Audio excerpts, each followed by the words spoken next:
Hi hello నమస్తే, welcome to mister Rama media. నేను మీ anchor Ramavath. Avanthi Srinivas, Muttamsetti Srinivas కేవలం ఒకే ఒక్క వీడియోతోటి విపరీతంగా ఆయన ట్రోల్ అయ్యారు. చాలా పాపులర్ అయిపోయింది ఆ వీడియో. గతంలో వచ్చిన ఒక వీడియో. ఆ వీడియో ఏదో కాదు, ఒకసారి మీరు కూడా చూడొచ్చు. అంటే నేను వీడియో చూపించడం లేదు, ఎందుకంటే ఆ వీడియో సెన్సార్ వీడియో. గతంలో మీరు అందరూ చూసే ఉంటారు. సో కేవలం ఈ ఒక్క వీడియో వల్ల నిజంగా ఎంత విపరీతంగా ఆయన ట్రోల్ అయ్యారంటే, గతంలో ఆ వీడియో నాది కాదు అని చెప్పేసి ఆయన ఎన్నిసార్లు వినవించుకున్నా సరే, ఎన్నిసార్లు ప్రెస్ మీట్ పెట్టి చెప్పినా సరే ఎవ్వరూ అది నమ్మలేదు. ముఖ్యంగా ఇటు టీడీపీ వాళ్ళు, ఇటు జన సైనికులు ఈ వీడియో అతందే అని చెప్పేసి ఒక ముద్ర వేశారు. ఆ గంట అరగంట అనే ఒక ముద్ర వేశారు. నిజంగా ఒక మంత్రిగా పనిచేశారు ఆయన, ఒక ఎంపీగా పనిచేశారు ఆయన, ఒక ఎమ్మెల్యేగా పనిచేసిన ఆయన జీవితంలో నాకు తెలిసి అంటే ఇప్పటి వరకు ఎలాంటి అవినీతి ఆరోపణలు కూడా లేవు ఆయన మీద. కేవలం ఇది ఒక్క మచ్చ ఆయన తెచ్చుకున్నారు. కేవలం ఒక వీడియో వల్ల ఆయన ఆయన రాజకీయ జీవితానికి ఒక మచ్చ తెచ్చుకున్నారు ఆయన ఒక్క వీడియో వల్ల. ఎంత పాపులర్ అయిందో, ఎంత వైరల్ అయిందో అప్పట్లో మన అందరికి తెలిసిందే. సో అలాంటి వ్యక్తి ఇప్పుడు ఉన్నట్టుండి వైఎస్ఆర్సీపీ పార్టీకి రాజీనామా చేశారు. సో ఈ వీడియో బయటకు వచ్చి అంత వైరల్ అయినా సరే, అంత వైఎస్ఆర్సీపీ పార్టీకి డ్యామేజ్ అయినా సరే, ఎందుకు వైఎస్ జగన్ గారు ఆయన్ని ట్రస్ట్ చేశారు, నమ్మారు. అందుకే 2024లో మరొకసారి భీమిలి నుండి ఆయనకి కంటెస్ట్ చేయడానికి అవకాశం ఇచ్చారు. చాలామందికి నియోజకవర్గాలు మార్చారు, చాలామందికి ఇన్ఛార్జ్గా బాధ్యతల నుండి తీపించేసి వేరే వాళ్ళని, కొత్త వాళ్ళని తీసుకొచ్చారు ఎలక్షన్ ముందు. అలాంటి సమయంలో కూడా వైఎస్ జగన్ గారు ఈయన్ని నమ్మి భీమిలిలో ఎలాగైనా సరే ఇతను గెలుస్తారు అని చెప్పేసి నమ్మి ఇతనికి టికెట్ ఇవ్వడం జరిగింది, అవంతి శ్రీనివాస్కి. సో అంత ట్రస్టెడ్ పర్సన్ వైఎస్ఆర్సీపీ పార్టీలో. అలాంటి వ్యక్తి ఉన్నట్టుండి ఇప్పుడు వైఎస్ఆర్సీపీ పార్టీకి రాజీనామా చేశారు. గౌరవనీయులైన వైఎస్ జగన్మోహన్ రెడ్డి గారికి నా వ్యక్తిగత కారణాలతో ప్రత్యక్ష రాజకీయాలకు దూరంగా ఉండాలని నిర్ణయం తీసుకోవడం వల్ల భీమిలి నియోజకవర్గ ఇన్ఛార్జ్ బాధ్యతలకు మరియు వైఎస్ఆర్సీపీ కాంగ్రెస్ పార్టీకి ప్రాథమిక సభ్యత్వానికి రాజీనామా చేస్తున్నాను అని చెప్పేసి లెటర్ రాయడం జరిగింది. అంటే కంప్లీట్గా ఇక పాలిటిక్స్ తోటి, వైఎస్ఆర్సీపీ పార్టీ తోటి నాకు సంబంధం లేదు అని చెప్పేసి కూడా ఆయన చాలా స్పష్టంగా చెప్పడం జరిగింది. వ్యక్తిగత కారణాలతోటి ప్రత్యక్ష రాజకీయాలకు దూరంగా ఉండాలని నిర్ణయించుకున్నారంట ఆయన. జనరల్గా ప్రతి ఒక్కరు రాజీనామా చేసే వాళ్ళు ఇదే చెప్తారు. సో ఎందుకని ఇక్కడ ఉన్నటువంటి అవంతి శ్రీనివాస్ గారు రాజీనామా చేయాల్సి వచ్చింది? జనరల్గా ఇప్పుడు ప్రస్తుతం కూటమి ప్రభుత్వం అనేక మంది వైఎస్ఆర్సీపీ నాయకుల మీద, కింది స్థాయి కార్యకర్తలు ఎవరైతే గతంలో సోషల్ మీడియాలో విచ్చలవిడిగా పోస్టులు పెట్టారో, మార్ఫింగ్ పోస్టులు కావచ్చు, లేకపోతే అనవసరంగా వ్యక్తిగత కామెంట్స్ చేశారో వాళ్ళందరి మీద ఇప్పుడు కేసులు పెట్టి యాక్షన్ అనేది తీసుకుంటుంది. అలాగే గతంలో ఎవరైతే ఈ నాయకులు ఎవరైతే ఉన్నారో వాళ్ళు ఎవరైతే అవినీతి చేశారో, ఎమ్మెల్యేలు కావచ్చు, ఎంపీలు కావచ్చు, లేకపోతే మినిస్టర్లు కావచ్చు, ఎవరైతే గతంలో 2019 నుండి 2024 వరకు ఎవరైతే అవినీతి చేశారో వాళ్ళందరి మీద కూడా ఇప్పుడు కూటమి ప్రభుత్వం యాక్షన్ అనేది తీసుకుంటుంది. సో వాళ్ళు భయపడ్డారంటే ఓ రకంగా అర్థం ఉంది. కానీ అవంతి శ్రీనివాస్ మీద ఇప్పటి వరకు ఎలాంటి అవినీతి ఆరోపణలు అయితే రాలేదు. వైఎస్ఆర్సీపీ పార్టీలో చాలామంది మీద వచ్చింది.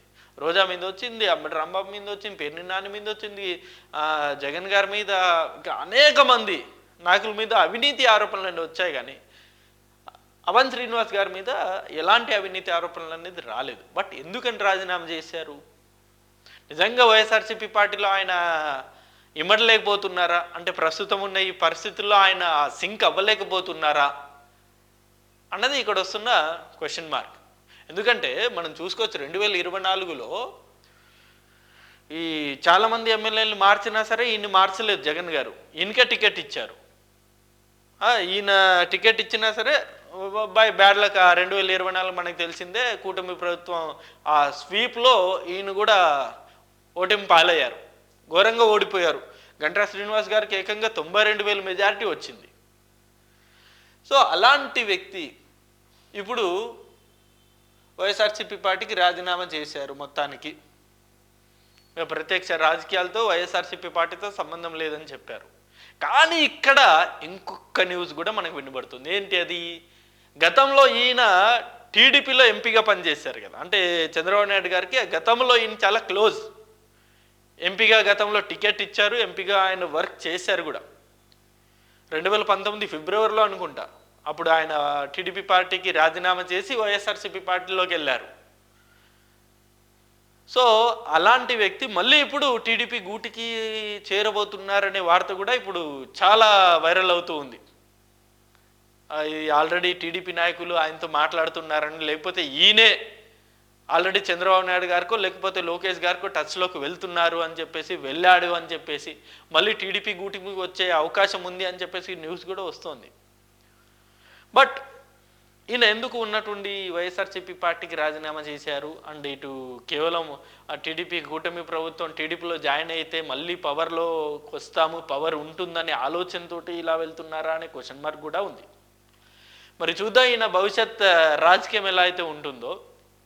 కానీ అవంతి శ్రీనివాస్ గారు ఇలా చేయడం అయితే ఓ రకంగా కరెక్ట్ కాదని నా అభిప్రాయం. ఎందుకంటే జగన్ గారు చాలా ట్రస్ట్ చేశారు ఆయన్ని. ఇప్పుడు ప్రస్తుతం వైఎస్ఆర్సీపీ పార్టీ కష్టకాలంలో ఉంది. అనేక మంది నాయకులందరూ రాజీనామా చేస్తున్నారు. రీసెంట్గానే చూసాం మనం, బాలినేని శ్రీనివాస్ గారు, ఆయన అసలు జగన్ గారికి నమ్మిన బంటు ఆయన కూడా రాజీనామా చేశారు. అనేక మంది నాయకులు పార్టీ వీడుతున్నారు. ఇలాంటి సిచ్యువేషన్లో మీలాంటి వ్యక్తులు కూడా వైఎస్ఆర్సీపీ పార్టీని రాజీనామా చేసి వీడితే ఇంకేముంటుంది? వైఎస్ జగన్ గారిని వైఎస్ జగన్ గారు ఎవరిని నమ్మాలి? సో చూద్దాం. ఈ ప్రస్తుతానికైతే భీమిలి నియోజకవర్గం సంబంధించి అంటే ఈయన వెళ్ళిపోయినంత మాత్రాన వైఎస్ఆర్సీపీ పార్టీకి అక్కడ వచ్చిన నష్టం ఏం లేదు. ఎందుకంటే అనేక మంది వైఎస్ఆర్సీపీ నాయకులు ఆల్రెడీ అక్కడ ఉన్నారు.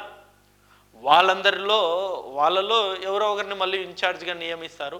ఆ సెకండరీ. మళ్ళీ 2029లో గెలుస్తారో ఓడిపోతారన్న సెకండరీ. బట్ అయితే అక్కడ వేరే వాళ్ళని నియమించడం అయితే ఖచ్చితంగా జరుగుతుంది.